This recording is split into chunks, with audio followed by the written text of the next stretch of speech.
gente ficar aqui um pouco ainda para adorar um pouquinho, mas eu quero orar junto com você mais uma vez. Nós oramos e adoramos ao Senhor com a adoração. Eu quero orar mais uma vez junto com você e pedindo a você que também ore pela família da Flaviane. Eles perderam a tia e nós vamos cobri-los, pedindo ao Espírito de Deus que os console nesse tempo. Amém? Pai, em nome de Jesus, nós glorificamos, exaltamos o Teu nome. Nesse ambiente, Pai, de corações rendidos, nesse ambiente onde há o poder do sangue do Senhor Jesus sobre nós, nossa família, onde, Pai amado, a sua milícia celestial guerreia em nosso favor.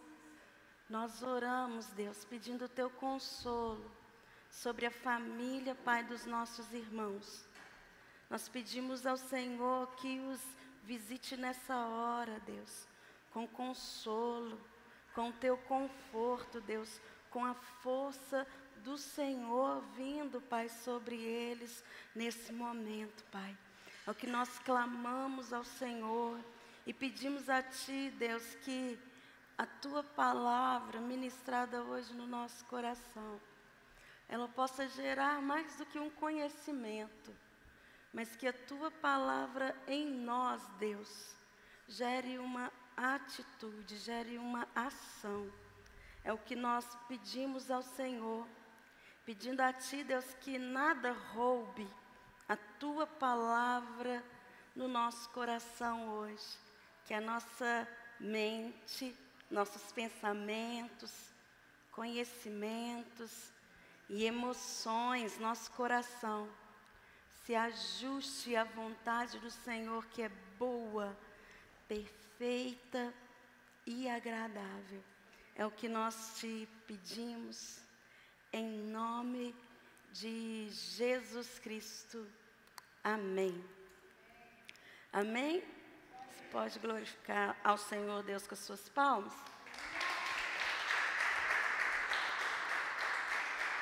Aleluia, glória a Deus. Eu vou pedir o Pedro para desligar esses negócios rodando aqui. Senão eu vou ficar rodando aqui também. Por favor, Pedro, obrigada.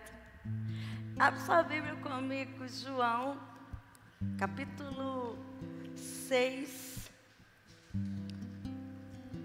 o versículo 60.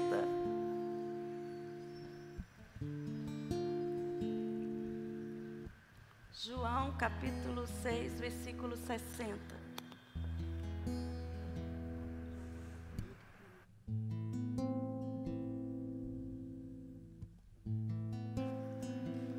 Todo mundo encontrou aí? Diz assim: muitos de seus discípulos ouviram isso e disseram: é um discurso duro demais de engolir. Jesus percebeu que eles estavam tendo dificuldades com o assunto e disse: ficaram arrasados com o que eu disse? O que aconteceria se vocês vissem o Filho do Homem subindo para o lugar de onde veio? O Espírito pode criar vida, músculos e força de vontade. O Espírito pode criar vida, músculos e força de vontade. Nada fazem acontecer. Cada palavra que lhes digo provém do Espírito e é capaz de criar vida em vocês. Mas alguns de vocês são resistentes e se recusam a ter parte nisso. Jesus sabia desde o início que alguns não iriam segui-lo de fato. Sabia também quem iria traí-lo. Ele continuou: foi por isso que antes eu disse a vocês que ninguém é capaz de vir a mim por conta própria. Vocês vêm a mim apenas como dádiva do Pai. Amém? Vocês podem se assentar no lugar. Sabe, quando Jesus começa a falar sobre esse discurso difícil aqui, ele havia alimentado a multidão ali com a multiplicação dos peixes e dos pães. Aquele povo tinha experimentado do poder de Jesus. Eles estavam todos juntos ouvindo a palavra. E aí chega aquele momento onde Jesus olha para eles e Jesus se compadece, porque eles estavam há muitas horas ali juntos e sem se alimentar. E aí a gente vai vendo aquela história de Jesus falando para os discípulos para que eles arrumassem alguma coisa para aquele povo comer. E um dos discípulos começa a fazer um cálculo, olhando uma média de pessoas, quanto seria necessário para alimentar todo aquele povo. E talvez você que é bom aí na matemática também faria isso. Aí vem André, e André, ele, vendo o pedido de Jesus, ele começa a olhar em volta o que podia ser usado. E ele encontra um menino que tinha alguns pães, alguns peixes, e ele apresenta aquilo que ele descobriu para Jesus. Era muito pouco, mas Jesus, ele faz então um grande milagre. Naquilo que era muito pouco, Jesus faz algo extraordinário acontecer diante dos olhos de todo mundo. E algo tão grande que não era conta certinha, né? Pega só um. Não, as pessoas comeram, se assentaram e comeram à vontade. E aí, quando todo mundo acabou de comer, Jesus disse: agora recolhe o que sobrou. E a Bíblia diz que sobram ali 12 cestos cheios de comida. E Jesus, então, ele se retira para mais longe, só que o povo começa, então, a segui-lo. Mas Jesus, ele conhece a intenção do nosso coração. Sabe, quando as pessoas estão olhando para nós e elas estão com aquela carinha tão bonitinha de gatinho de Shrek, assim, com aquele olhão brilhando, Jesus não se engana com isso, não. Ele entende o que está lá dentro. O que está sendo dito, onde às vezes as nossas ações não permitem uma leitura. E Jesus começa a dizer então para aquelas pessoas que estavam ali: vocês não estão aqui porque viram um milagre. Vocês estão aqui porque eu dei pão para vocês. E eles começaram a falar que: olha, Jesus, então faz aí alguma coisa para a gente poder olhar agora e acreditar. E Jesus começou a dizer que Ele era o pão da vida. Que quem acreditasse nele não teria fome, não teria ali mais sede. Jesus estava dizendo que aquela comida que veio do céu ali, quando o povo estava no deserto, o maná, era algo que foi temporário. Mas o que Jesus estava oferecendo a partir de quem Ele era algo que iria supri-los não por um dia. Não seria o suprimento de algumas horas. Seria o suprimento para toda a vida. Mas quando Ele oferece esse suprimento que é inesgotável, Ele começa então a dizer que para isso acontecer, eles precisavam então de alguns ajustes. Jesus começa a dizer: vocês vão precisar compartilhar, comer do meu corpo e beber do meu sangue. Aquelas expressões eram estranhas para o povo daquele tempo. Quando a gente fala o corpo de Cristo, a gente está comendo o corpo de Cristo e bebendo o sangue de Cristo. Isso para você é comum, você entende que nós estamos falando de uma maneira simbólica da Santa Ceia. E o que esse momento representa para a gente. Aquele povo, acho que estava olhando para Jesus e pensando assim: que é isso? O cara agora é canibal? Que negócio? Porque eles estavam olhando, mas não conseguiam enxergar. Eles estavam ouvindo ali, eles escutavam, mas eles não conseguiam ouvir. Isaías diz sobre isso. A palavra diz que muitas vezes nós estamos vendo coisas sem enxergar nada. A gente está escutando, mas não está ouvindo, não está entendendo.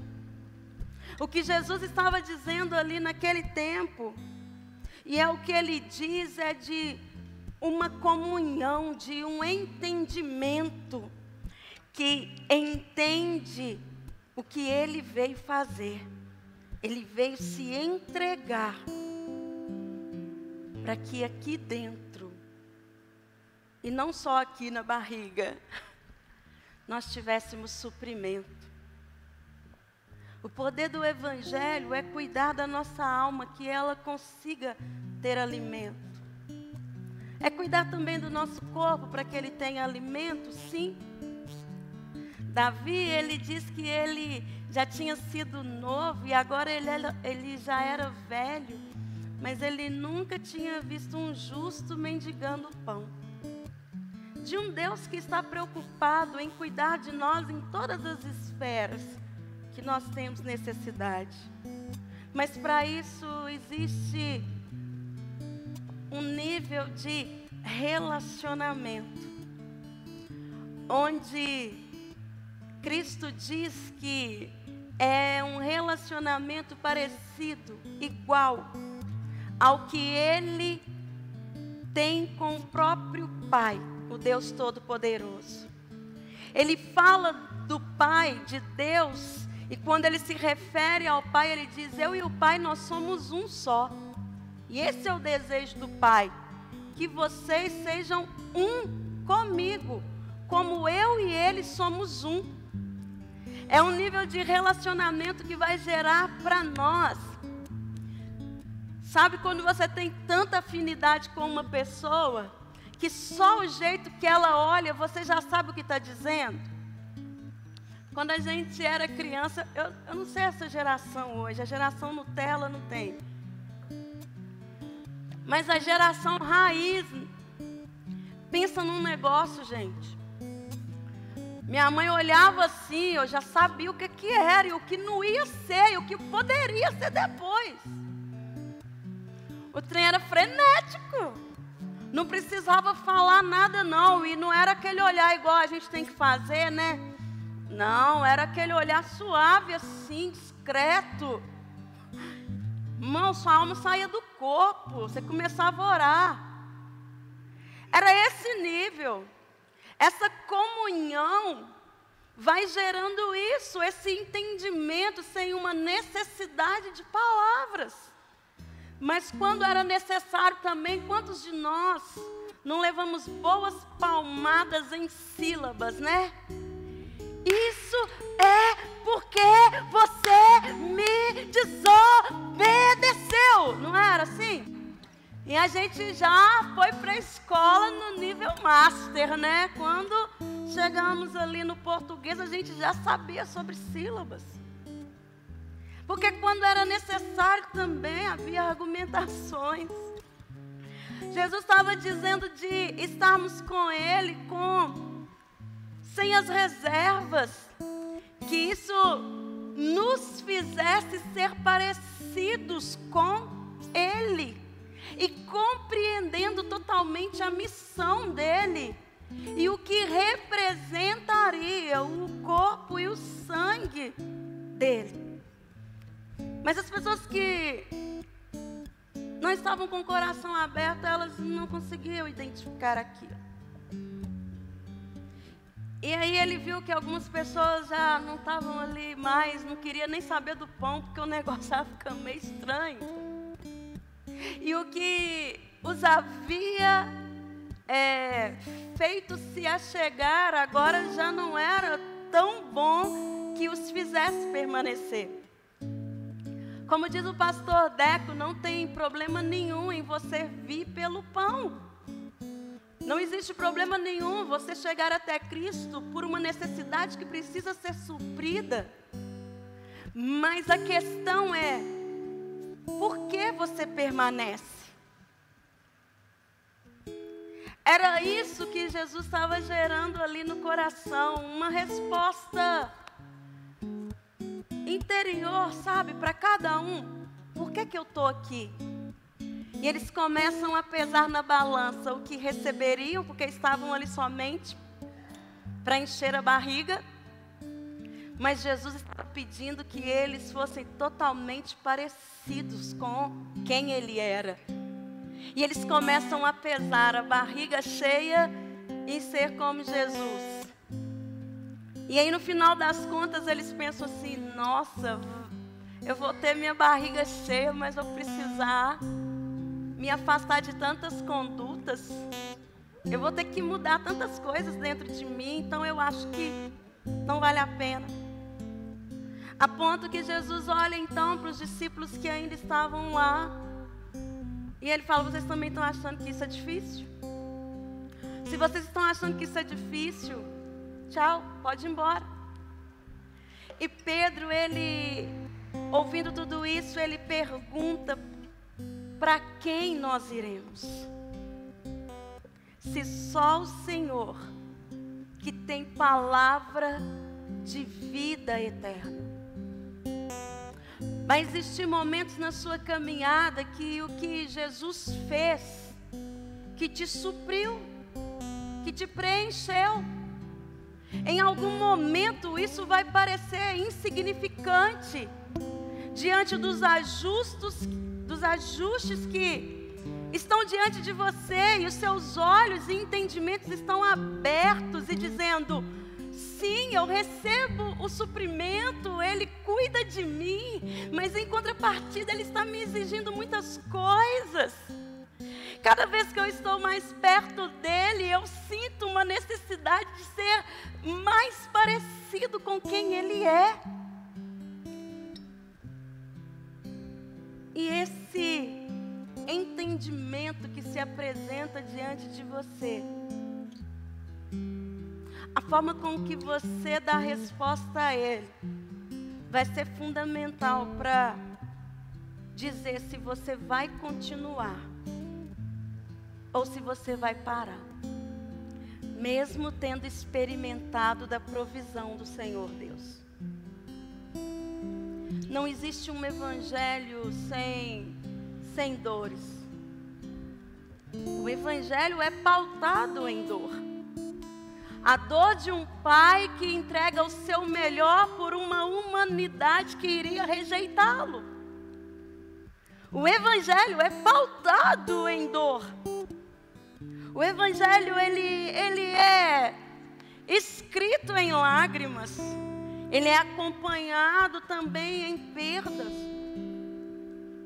E quando a gente, muitas vezes, se depara com algumas pessoas com um evangelho nível Nárnia, nível Disney, nós nos frustramos, porque as dores vêm. E esse evangelho nível Nárnia, Disney, ele diz que nós não podemos passar por dificuldades. Porque se passamos por dificuldades, nós não somos de Jesus. E é engraçado que as profecias a respeito de Jesus, em especial Isaías, diz que O nosso mestre era um homem de dores. Não tem como ter uma caminhada com Cristo sem parecer com Ele. Em algumas situações da sua vida, as dores, sim, elas virão, porque você, afinal de contas, é humano. Se eu te beliscar aí, você vai sentir dor. Se você for cortado, vai sair sangue. Você é humano. Se o nosso mestre era um homem de dores,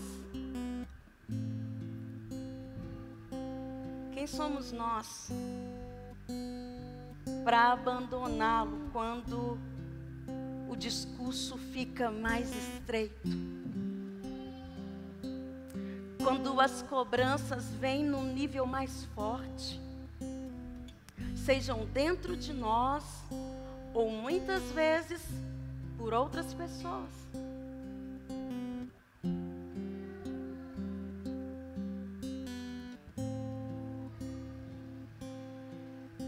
Mas se nós permanecermos, é porque nós entendemos realmente o que é evangelho. Para quem que a gente vai? Para quem? Você pode ir para algumas pessoas que vão suprir sua necessidade, sim. Claro que existem. Você pode estar diante de alguém que por algum tempo vai deixar você se sentindo confortável, feliz, sim. Mas para quem você vai? Para quem? Que pode te dar vida eterna. É isso que fica muito nítido para os olhos do coração de Pedro. E ele com certeza pensa, as coisas estão ficando mais estreitas. Como a gente diria, né? No nosso jargão cristão. Eu estou passando pela prova. Mas ele começa a pôr na balança. Quem pode me dar realmente o que o Filho do Deus vivo pode me dar? Ninguém pode.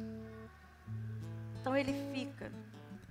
E é sobre ficar quando a pressão chega é que o Espírito quer conversar com a gente.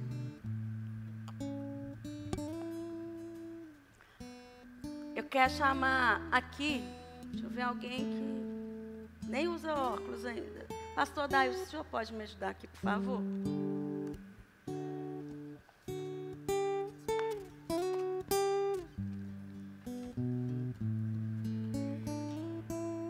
Você ainda não vai conseguir acompanhar como a gente aqui, mas calma que a mídia vai resolver daqui para frente nossos problemas e você vai acompanhar com muita clareza. Esse exame é dessa data, 2018, e confirma para mim se o que eu estou lendo, né, confirma para ele, se exatamente isso. Olha, às 9 horas, em união dos quadrantes mediais, distanciando aproximadamente 87,1 milímetros da borda areolar, 1,6 milímetros da pele, medindo 7,6 por 5,8 milímetros, gordura retromamária de espessura normal para a idade da paciente, musculatura peitoral bem delimitada, todos os lindófilos identificados nos níveis pesquisados apresentam-se ecograficamente normais. Aí a conclusão: nódulo sólido na mama esquerda, BIRADS da ultrassonografia, categoria 4. Esse é o nódulo. O senhor consegue ver essa mancha branca? Esse é o nódulo de 2018. Foi quando, pela mamografia, pela ultrassom, o discurso ficou bem pesado para mim.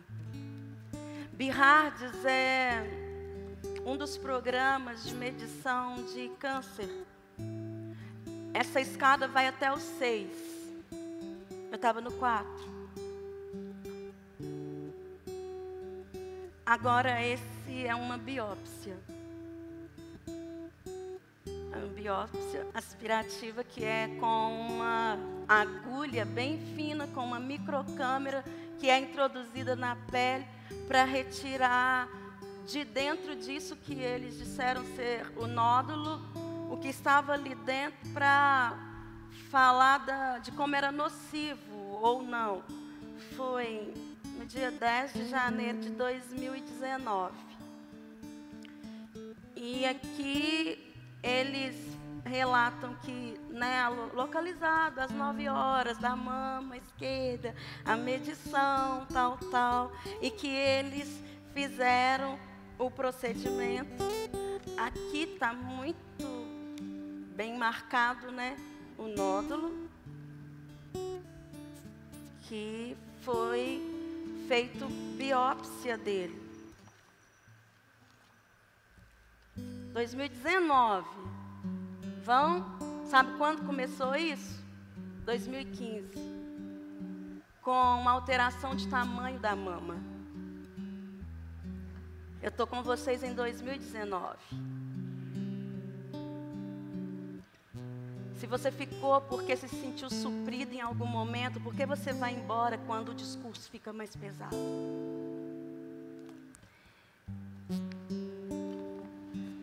Aqui, agora, no ano de 2020, porque a expectativa dos mastologistas era que, fazendo a biópsia, aquilo fosse só como uma bolha que fosse se romper dentro de mim com a biópsia, com a agulha. A agulha era bem grandona. Um exame desconfortável. E era essa a expectativa. Mas não foi isso que aconteceu. E aqui em 2020, dia 29 de junho de 2020, mais uma mamografia, mais uma ultrassom, aí o mesmo negócio, o nódulo estava ali, a medição dele estava, e aí nada tinha mudado. Feito com um comparativo com a mamografia do dia 23/6, porque eles acharam que já tinha rompido, né? Pediram mais uma. Behards 3. O nódulo estava lá ainda. E ainda era grave. Aqui.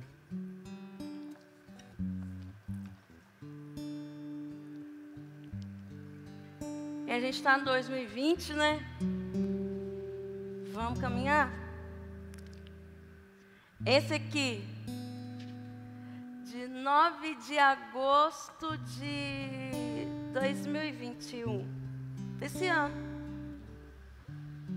Porque as pessoas acham que a gente nem tem problema. Não, crente não tem problema, não.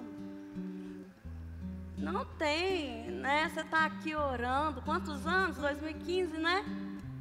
16, 17, 18, porque em 2018 eu estava com plano médico, porque o pastor agora estava trabalhando numa empresa que dava plano médico. Esses tempos anteriores é posto de saúde. Na região de Neves, que a gente ama, mas entende das debilidades que a nossa região enfrenta. Por isso que eu tenho tantos laudos a partir de. E agora em 2018, nessa data específica, a minha mama sofre mais uma alteração de tamanho. E eu não estou falando de uma coisa assim mínima, não. Estou falando de uma coisa assim gigantesca. Que me dava o trabalho, as mulheres vão entender melhor, de me ajeitar muito mais para sair de casa. Porque senão ninguém ia entender o que estava acontecendo. Nada que uns macaquinhos, né? Mulher entende o que é isso, mas reforçadinho, não ajudasse.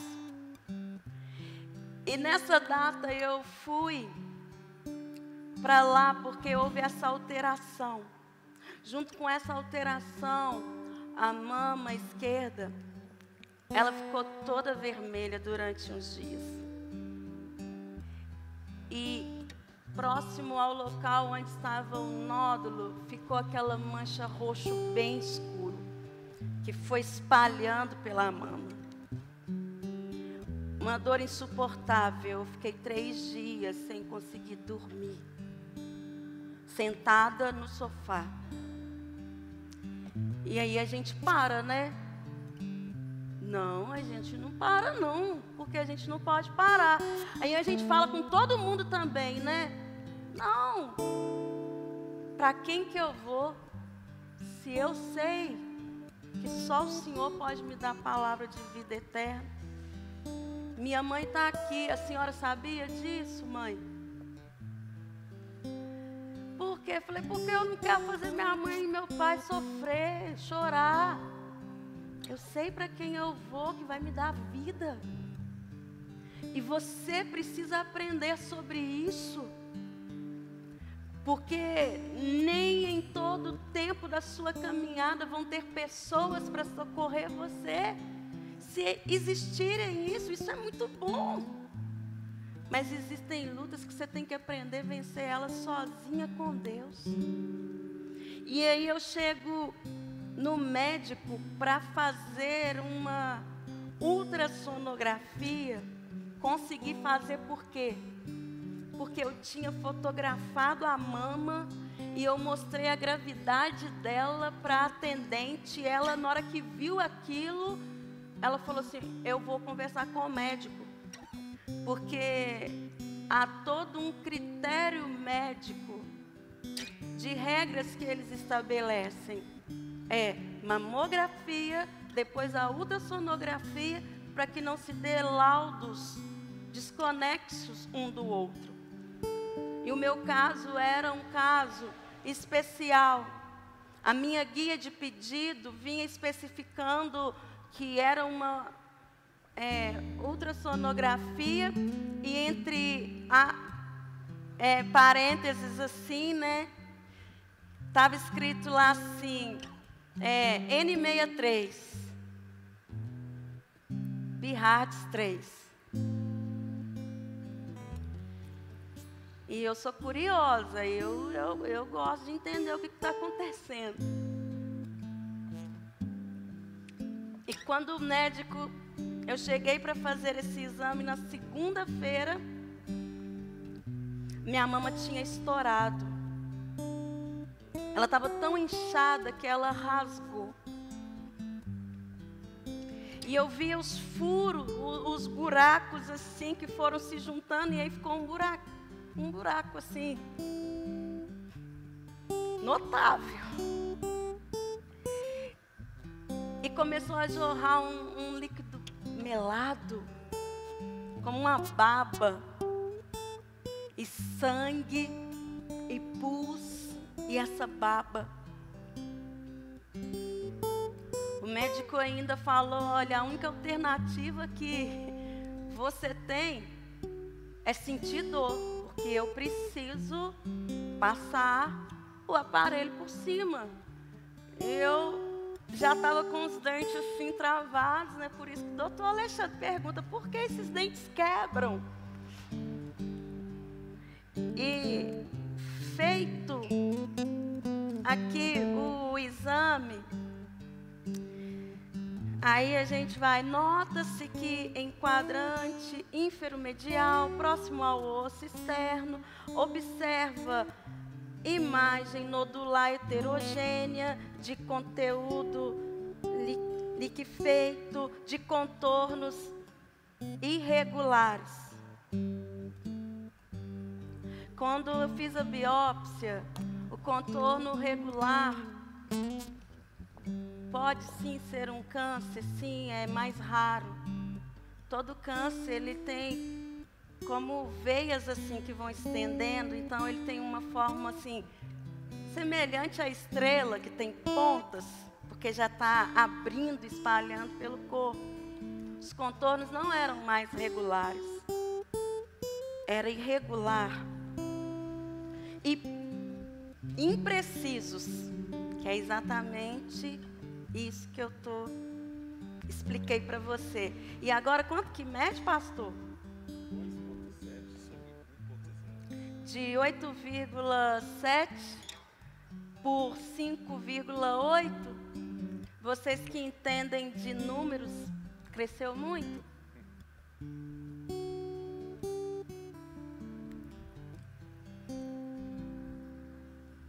Eu fiquei um dia sem pregar, porque eu não conseguia me vestir direito.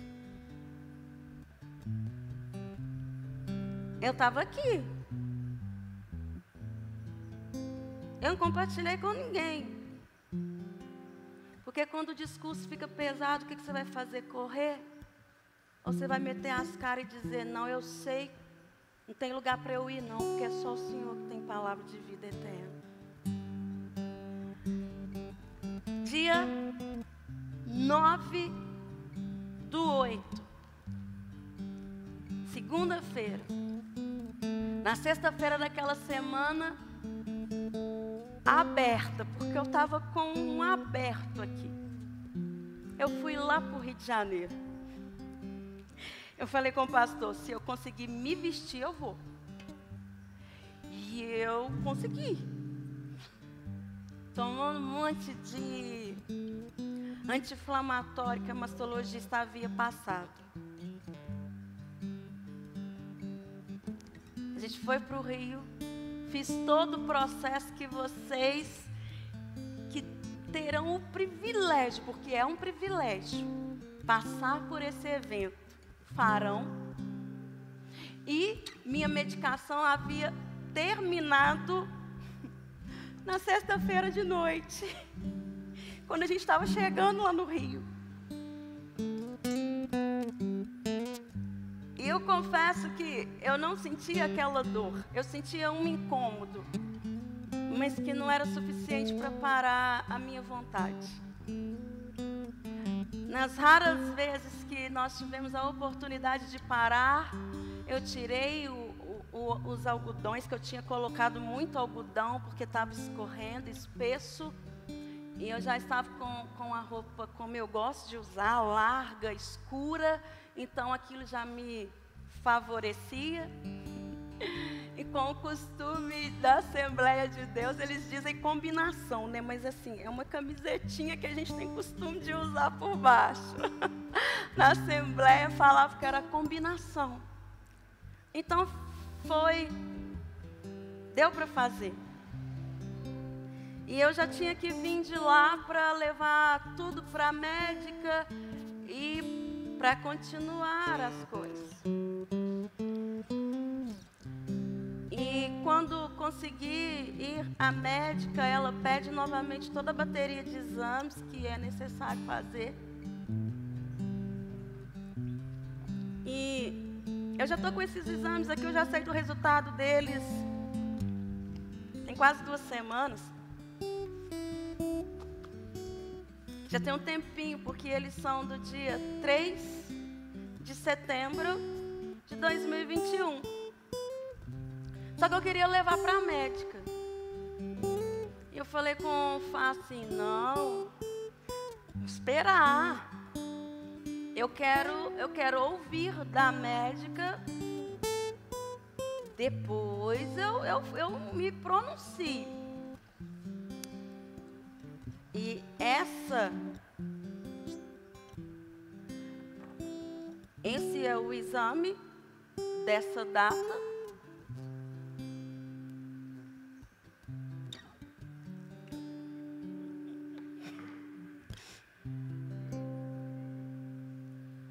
Quanto que ele media? Quase 3 centímetros, né?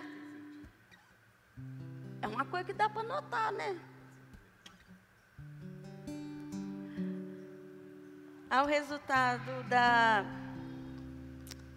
da ultrassonografia, nota-se espessamento cutâneo em topografia de cicatriz, localizado às 9 horas, distanciado 9 centímetros do mamilo, sem sinais de coleção ou nódulos.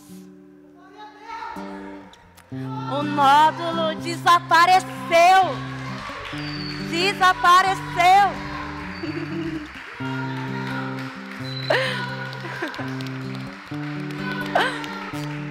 Sumiu. E a cara do médico era... eles perguntam, e aí, está com todos os exames? Você entrega tudo para eles. E já leva antes, porque ele já vai se inteirar do seu caso. Depois você entra para a sala, você se prepara, deita lá perto da máquina e ele pergunta, e aí? Onde, como é que tá? Você tem costume de fazer o exame? Falei, sim, fui eu que descobri esse nódulo. E ele mexeu e falou assim, você já fez a cirurgia, né? Porque eu vi aqui a biópsia, você já tirou? Eu falei, não, eu não fiz a cirurgia. E ele mexeu. Mas não tem nódulo. Eu falei, tem nódulo, porque o senhor está com os exames. Ele falou assim, minha filha, não tem nada aqui não, o que tem aqui é uma cicatriz. E aí eu fiquei olhando para a cara dele, e ele olhando para a minha. E eu pensei, mas eu peguei nesse trem hoje, gente. Eu vi esse troço aqui, né? 3 centímetros, gente. É uma azeitona ali, o caroço de uma azeitona. E aí eu pensei assim, esse homem é coisado. E eu olhei o outro, e no outro exame, pela alteração da mama, eu repeti ele 3 vezes. E assim, eu não falo muito, mas escuto que é uma beleza. E eu tô esperando, porque veste tudo, arruma, vai para fora. Aí passa um tiquinho, você espera o exame te entregar. Aí não, te chamo para a sala de novo. E aí eu tô ouvindo a médica falar com a assistente da mamografia e ela tá assim, sarcoma. Eu, sarcoma? Internet, o que é sarcoma? Esse daí eu não sabia. Aí eu, caramba, é o câncer raro. Aí eu já fiquei assim, pescando. E depois disso eu fiz mais 2 vezes. Na última vez ela falou assim, nem precisa se trocar não, fica aqui na sala. E ela fez tudo de novo e voltou de novo para a sala. Voltou, fez mais umas, levou lá dentro. Depois de um tempo ela veio e falou assim, você pode se trocar. O médico está avaliando, daqui a pouco eu te entrego. E eu esperei. Nunca mais que vinha a menina. E quando veio, aí eu também estou olhando, né? Porque a gente já fica especialista, né, irmão? Com o doutor Guba agora, todo mundo sabe o que é. E aí, o que se tem para dizer é que para quem que eu vou? Para quem que eu vou, Sabaote? Para quem que você vai na hora da sua dor? Para quem que você vai quando te tiram um chão? Eu descubro isso na virada de ano. Eu vim pregar a palavra. Eu ministrei, eu preguei, eu não fiquei chorando as minhas dores. Desde 2015 para dia 3 de setembro de 2015. 2021, não há evidência de tumoração sólida ou cística ecograficamente significativa. Para onde que você vai? Obrigado, pastor.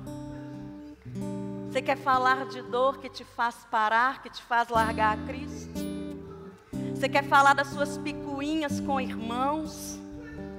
Das suas frustrações por não ter conseguido alcançar ainda, sei lá, aquele carro, aquele emprego, aquela casa própria, por ainda não estar pegando ninguém? Para quem que você vai?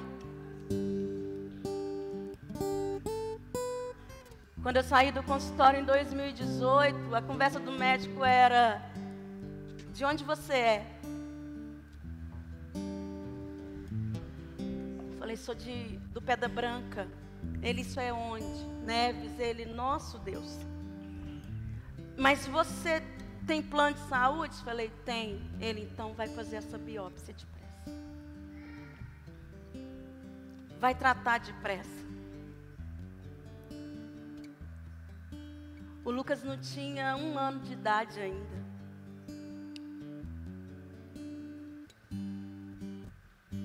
Eu saí dali, chorei dentro daquele carro, e chorei, e parei lá no shopping.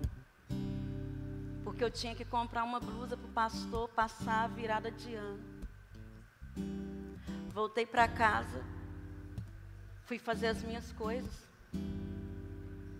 Isso era bem cedo. Eu acho que umas 11 horas da manhã. Fiz o que eu precisava fazer. Preparei a mensagem. Eu gosto de escrever. E à noite eu estava aqui para adorar. Nem era aqui, né? Na virada era lá ainda no Landi. 2019, eu estava aqui para adorar. 2020, também estava aqui para adorar. Para onde você vai? As pessoas podem solucionar seus problemas momentaneamente. Podem te dar alívios momentâneos. Mas quem tem uma eternidade estendida para você é só Jesus Cristo, o Filho de Deus. E eu sempre fui muito relutante com câncer. Porque eu orei pela cura da minha bisavó. E eu orei muito pela cura da minha tia. E Deus não curou elas.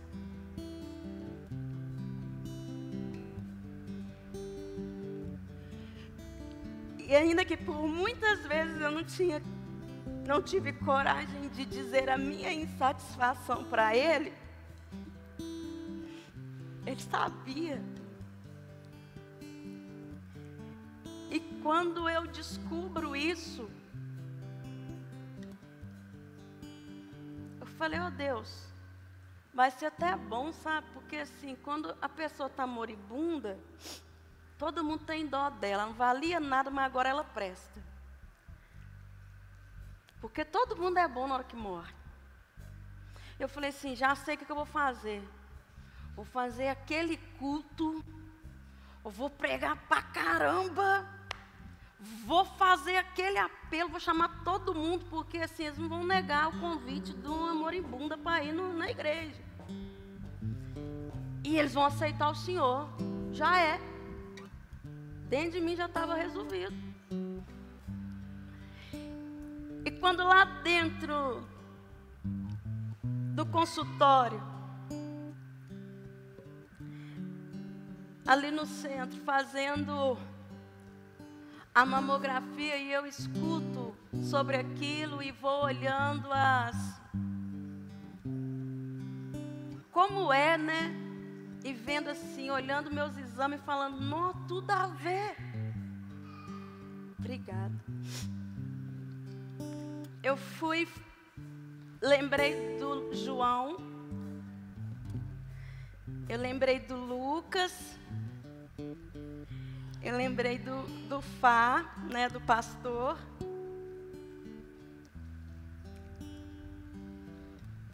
Eu lembrei da igreja. E eu falei com ele, não tem problema não. Até o final.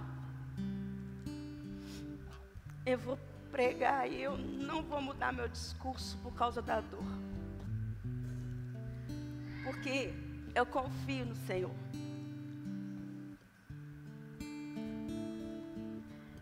E quando a médica fala que não tinha nada no consultório, né? Ela, não, estourou. Eu falei, não. Eu tenho sequências de fotos. Eu tenho sequência de documento, porque isso aqui é um documento assinado de um nódulo de quase 3 centímetros que desapareceu. Para onde que você vai? Tem lugar nenhum para você ir, não, senhor. Seja na dor, seja na alegria, só tem um lugar para a gente ir, para Jesus Cristo. A minha oração é que o Espírito te desperte desse sono espiritual que você tem, de vir para os cultos e ficar assentado num ministério de banco. A gente não tem banco, então é um ministério de cadeira, onde há tanto trabalho para ser feito dentro da igreja e você com tanta habilidade fica no seu mundinho chorando as suas dores. Eu não estou querendo dizer que as suas dores são inválidas, não. Eu estou querendo te falar que a minha também era muito válida, como eu valorizo e respeito a sua. Mas a dor que eu sentia era insuficiente para me fazer desacreditar do que Cristo falou para mim.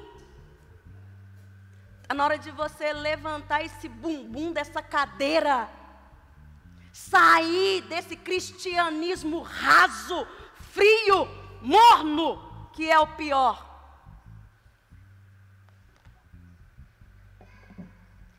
E ir para quem pode te dar vida eterna. Você pode ficar de pé comigo? Vamos adorar? O que você vai fazer?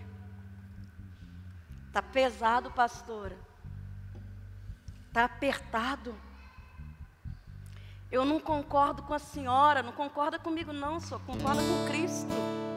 Eu estou aqui só para obedecer Ele. Eu não aceito. Ih, tem um tanto de trem que eu não aceito também, mas a minha opinião não importa. Diante da Bíblia, a minha opinião não importa, não vale nada. O que importa é o que Ele diz. É o que Ele diz. E que hoje seus olhos se abram. Que hoje seus olhos se abram. Seus olhos se abram. Eu estou falando de um nódulo que sumiu. Eu tenho uma marca, segundo um especialista, como se eu tivesse feito uma cirurgia. Eu não fiz essa cirurgia, mas eu sei que ela aconteceu enquanto, mesmo sem entender, eu ousava caminhar e cumprir o que Deus estava me dizendo para fazer. E é por isso que hoje o Espírito está nos chamando. Porque eu pregaria do mesmo jeito se esse último exame constasse sarcoma. Eu creio que uma oração muda totalmente o quadro das coisas. Eu acredito, a oração a Deus muda o quadro das coisas. Não seria um exame que me impediria de pastorear você enquanto eu tivesse força, te orientar o caminho da cruz que está vazia e te chamar para ter vergonha na sua cara e ser cristão de verdade. Então, uma oração muda tudo.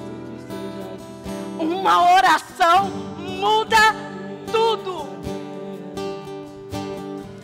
Naquela sala, as mulheres foram indo embora e só eu fiquei ali, vendo as pessoas pegarem seus resultados e irem embora.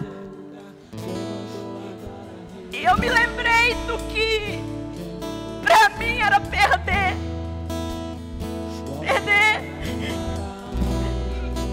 meu João, que eu sonhei tanto em ser mãe e não podia. Perder meu 220, que é o Lucas. Perder o Fá, que eu amo tanto. Minha família. O que eu creio que está aqui, que é fazer Cristo conhecido. Só que isso não é perder. Eu não posso perder quem me dá vida. E é por isso que eu falei com ele, independente do que for, não mudou nada da conversa. Eu vou até o final. Pode ter dias que eu vou querer ficar em casa sozinha pensando, mas no outro dia eu levanto e continuo. Eu posso querer parar em alguns momentos, sim, mas eu me levanto na sua força e eu continuo. Então, hoje, veja a glória de Deus e se posicione como um rei que está te chamando para viver uma vida abundante.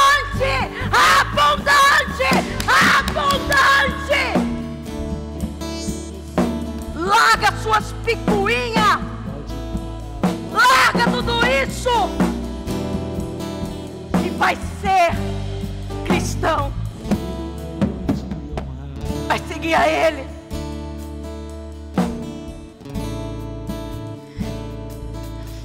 Se Ele me levasse, era Cristo.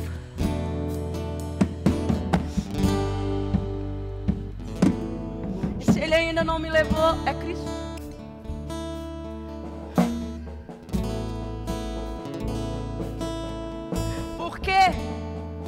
Não sei, não me interessa. O que me interessa é que eu ainda não cumpri a missão que Ele me deu. E se você quiser, essa missão é tão gigante que não pode ser realizada só por uma pessoa. É por isso que Ele trouxe você aqui. É por isso que Ele colocou você aqui nesse exato momento, nesse tempo. Porque as coisas que Ele tem me mostrado são tão grandes. E Ele diz: Alessandra, sozinha não dá, então eu vou mandar pessoas. Eu vou colocar pessoas aqui do seu lado e muitas vezes elas vão se sentir vazias, elas vão se sentir doentes por dentro, mas você vai olhar para elas e vai dizer: não largue, não pare, avance. Chega lá, babaiô, lá, lá, lá, erra na baba, volte para o arauto.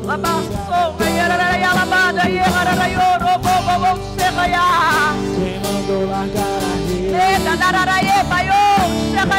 Você